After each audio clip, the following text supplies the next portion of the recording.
But I'm most proud of the fact that I finally have an easy Halloween costume. Some of you guys don't understand the struggle of an Asian guy when it comes to Halloween. Our outfits are limited. I was Bruce Lee for 6 years. But this last year, I had the best Halloween costume. All I did, I went to Amazon, got like a matching like tracksuit, put 3 numbers on my chest, and I found myself an Indian friend. It was such a great Squid Game costume. Somebody came up to me, he's like, "Oh my God, you look just like the girl in Squid Games."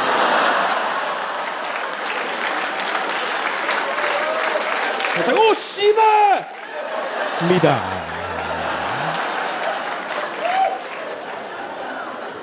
I'm proud of all the representation out there, man. That's right.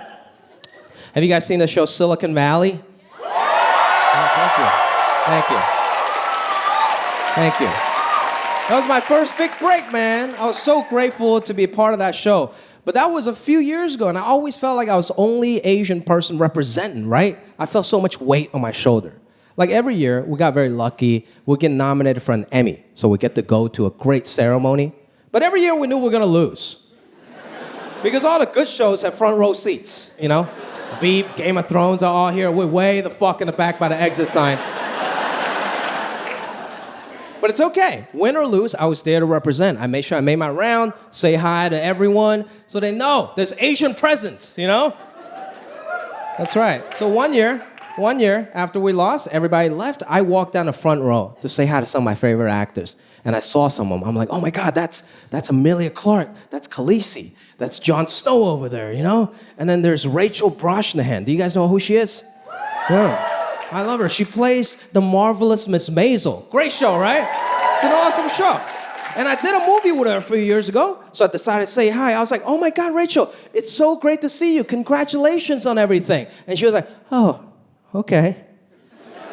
And I'm like, okay, she probably just forgot who I was. I'm like, "Look, we did a movie like 6 years ago called Patriots Day. You were awesome in that movie. I just want to congratulate you on everything you've done so far." And she was like, "Oh, yeah, sure." And I'm like, "Oh, really? Is the marvelous Miss Maisel a bitch?"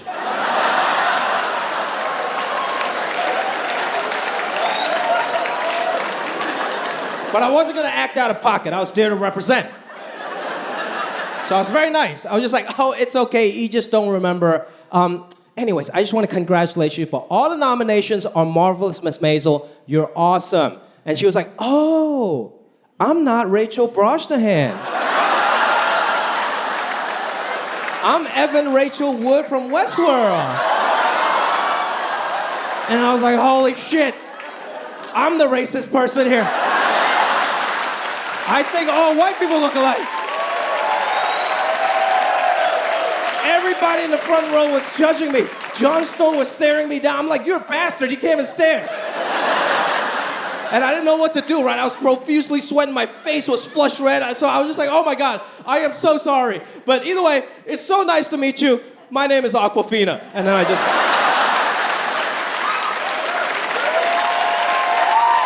That's right. That's why it's good to have other representation out there.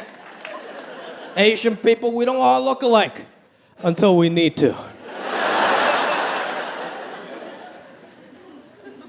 I got a girlfriend now. Thank you. I love her very much, man. She's an amazing person. She's very successful. My girlfriend's a venture capitalist. Yeah, fucking jackpot, right? You know?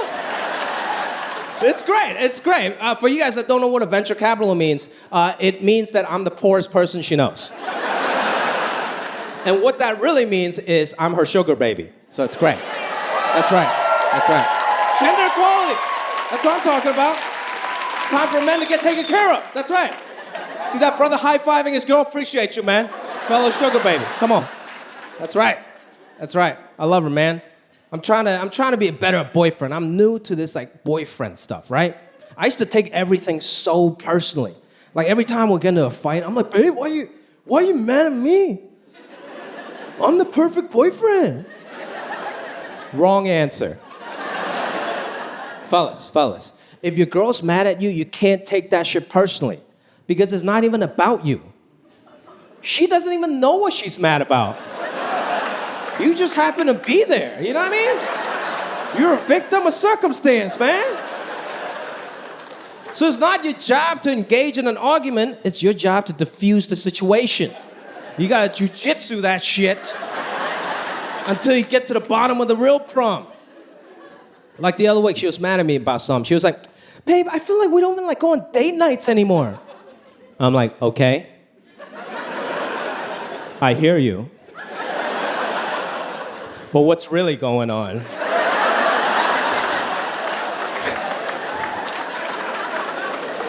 And she was like, well, sometimes I feel like you like hanging out with your buddies more than you like hanging out with me. And I'm like, okay. I hear you. But what's really going on?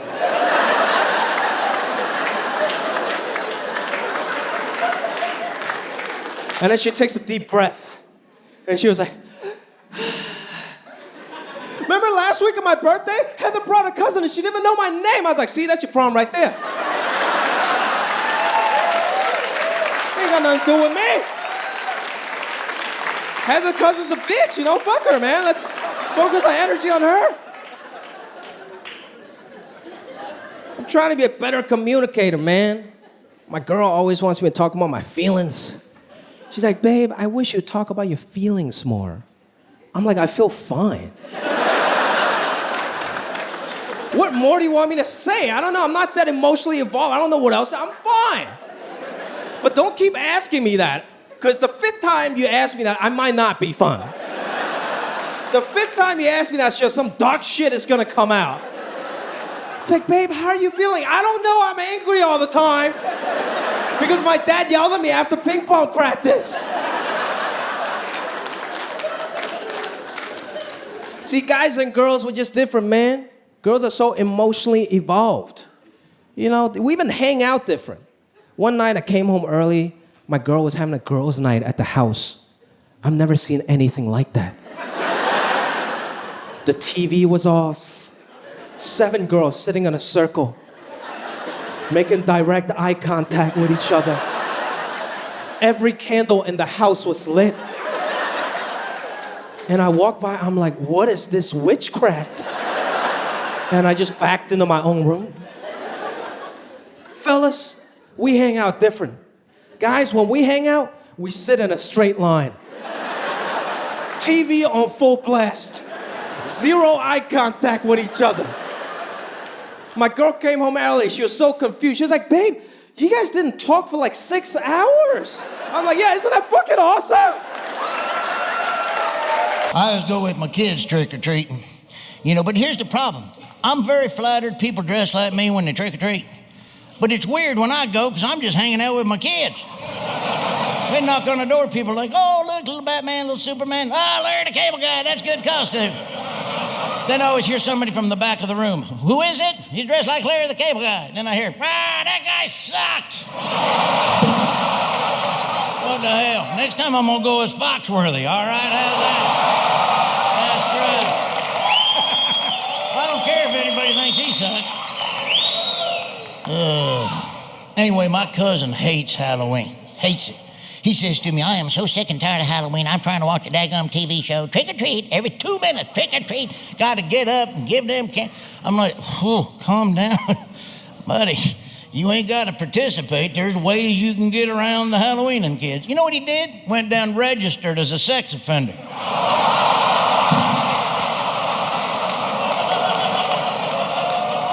I'm like, you do know all you got to do is turn your porch light off, right? You do know. He goes, you think I done something stupid? Yeah, I think you done something stupid. You're the sheriff, for heaven's sake.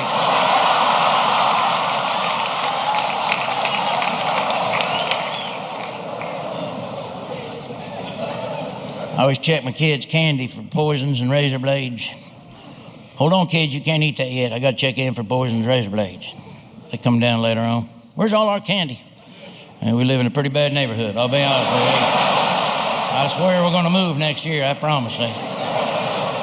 They ruined everything? No, not everything. They didn't touch that box of raisins in there, but Tell you what, them Butterfingers, they was riddled with poisons in there. I can't eat like that no more. It sucks getting fat, man. I'm trying to lose some weight. I got to do something. It's ridiculous. Ugh. I got on the trampoline the other day with my kids. I had 2 jumps, had to get off. I wasn't tired or nothing. I had to get a ladder to get my boy out of a tree.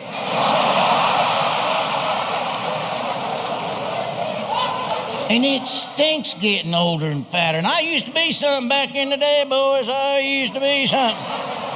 I did. I used to run cross country. You Google it. I think I still hold the state record for taking the most shits in the woods.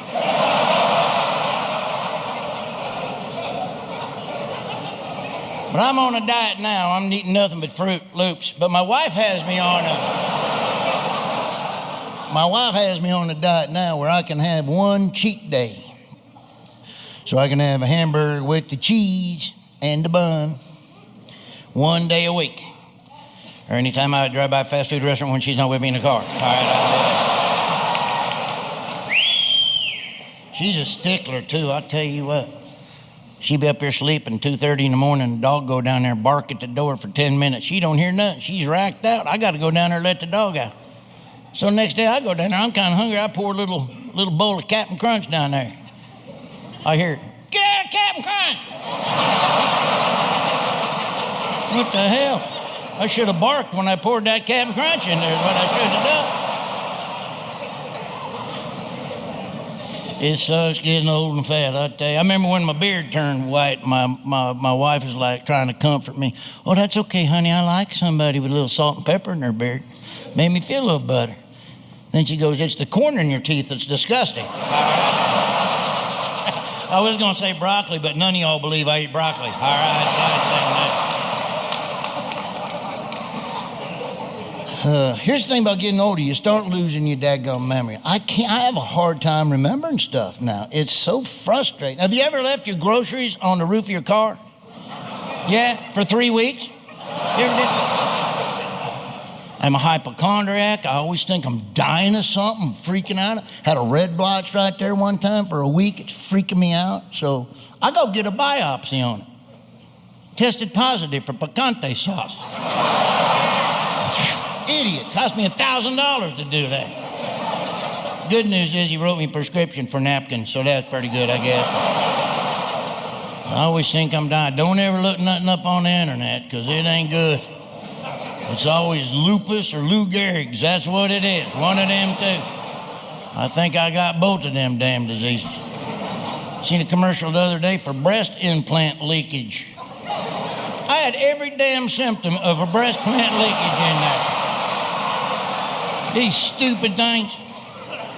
I ain't kidding with you. Don't ever look it up. It's always lupus.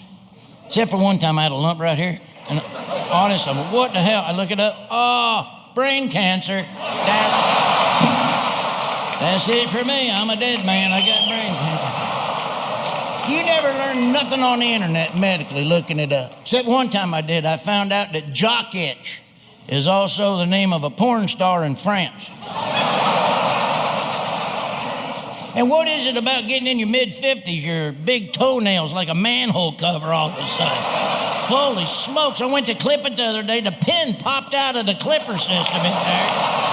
Holy smokes. Finally, I chip it off, hits my kid in the head, knocks him out, he's bleeding from the eyeball.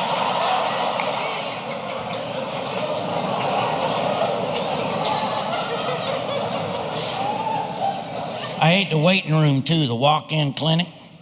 Holy smoke, nobody's got any manners in there. You know, everybody's sitting in there hawking, hacking, coughing, farting, burping, belching. What the heck? Then you go see the nurse. What are you here to see the doctor for? Well, it was a chest cold, and I think I got hepatitis after being in there. You got to go in there and wait 10 hours for something. I could walk in there on bloody nubs and pulling my legs in a wagon there. Got to sit for 6 hours. I ain't sitting nowhere over an hour if I ain't got a wine list or something in there. Serve some beer. Boy, that'd be a game changer right there, wouldn't it? Walk-in clinic, start serving wine. Oh, Excuse me, nurse, what wine do you recommend that goes with my itchy butthole? Maybe a Boone's Farm, maybe a cherry wine or something like that, or... Then I finally get in to see the doctor. I gotta wait on him in his room for another 45 minutes. Freezing cold, I'm in a backless paper gown. I'm a pair of high heels away from Caitlyn Jenner sitting in that office in there.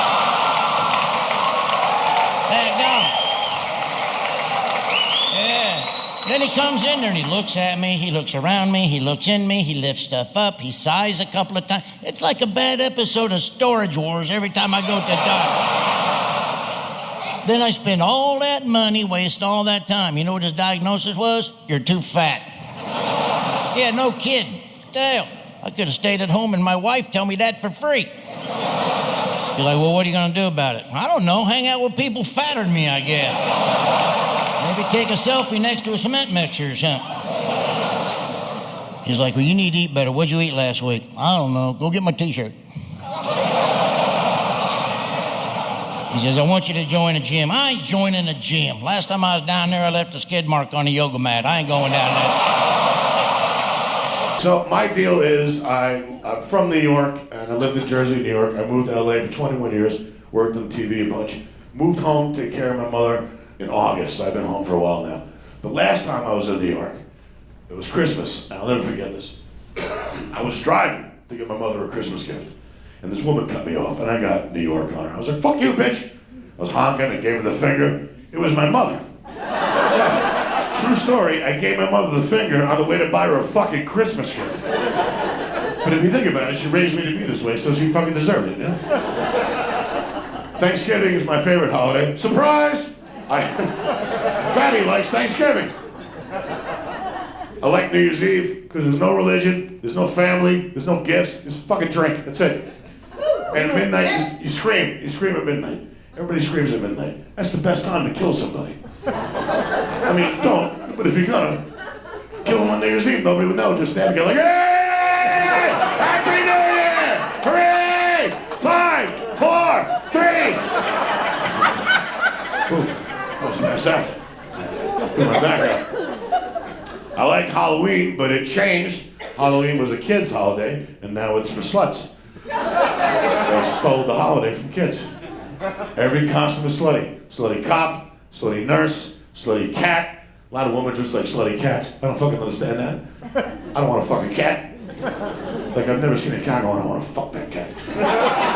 I'm gonna trap that cat and fuck it. It just feels illegal, you know? And costumes are meant to be role played. So how do you role play the cat? You take your shit in the box under the sink, and start wiping your ass on the carpet. Yeah. Suck my dick, kitty. You guys really take shit seriously. I don't fuck cats. Sorry, you guys pro cat fucking? Sexy nurse is my favorite costume, because nurses come with a memory. They're in charge, you gotta listen to them, but they're there to help you. They see you naked, they touch things. So I was dating a girl for Halloween, she was a sexy nurse. And I was like, hey, let's do a nurse role play. She was like, all right, but she knew how to do it. She was like, you have cancer. I have 6 months. Doesn't honey mustard sound like a fat stripper? Please welcome to the stage, Honey Mustard. She's looking for wings in the crowd.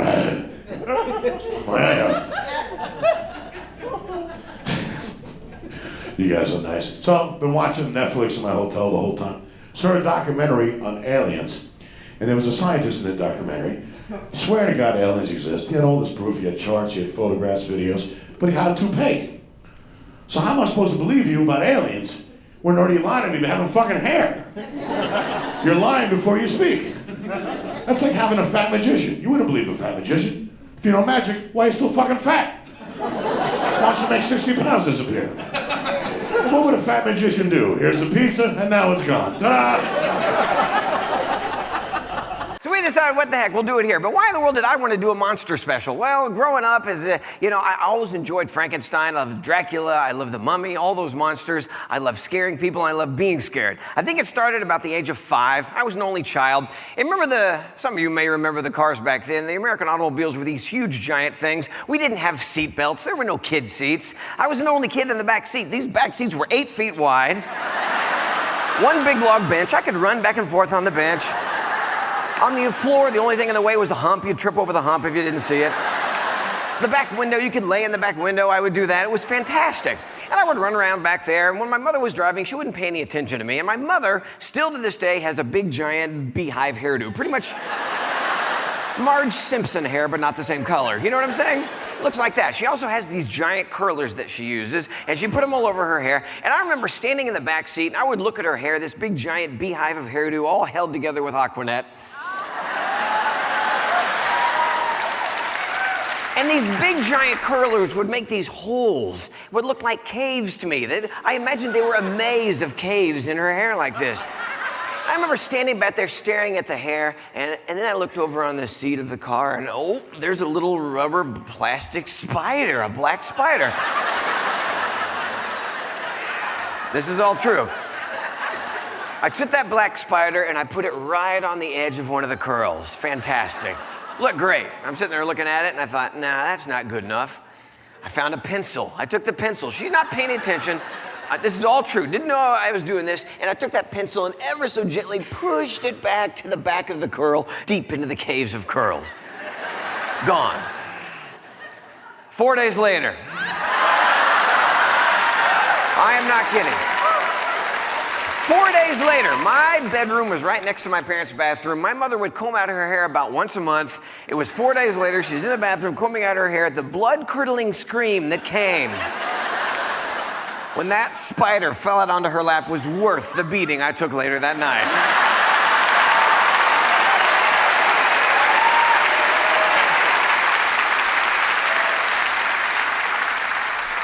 So as I grew up, I learned to appreciate all those monster things. And then when I had children, I taught my children that scaring and being scared was a great thing. My youngest daughter, Kenna, when she was a little kid, she was a master at scaring people. And when you're scared, there's one of two things that happens to you. You have one of two emotions usually, and it's usually fight or flight. And you don't know which one you're gonna do until you're actually really, really scared. And I'd never been really, really scared until my daughter started scaring me. This little twerp could jump out of nowhere in the middle of the darkness and like, wah! And I wasn't a flight. I didn't scream like a girl and run away. I started punching. The worst was when I was upstairs in the master bathroom. I was cleaning a toilet. I had the plunger. I was plunging the toilet. I got finished. I was walking down the hall, middle of the night like this. She jumped out of nowhere. My first reaction was like, whoa! And she's like, hey, Dad almost killed me with the plunger. Woo! She's laughing. That little kid would hide underneath my desk in my office. I had a desk that was fully enclosed. We'd sit underneath it. There was a little cave under there. She learned to hide under there. She would sit there patiently. That's what's so evil about it. She would wait for 10 minutes and then reach out and grab my legs and be like, she eventually learned to take a pillow with her. She'd be like, ah, what the, oh.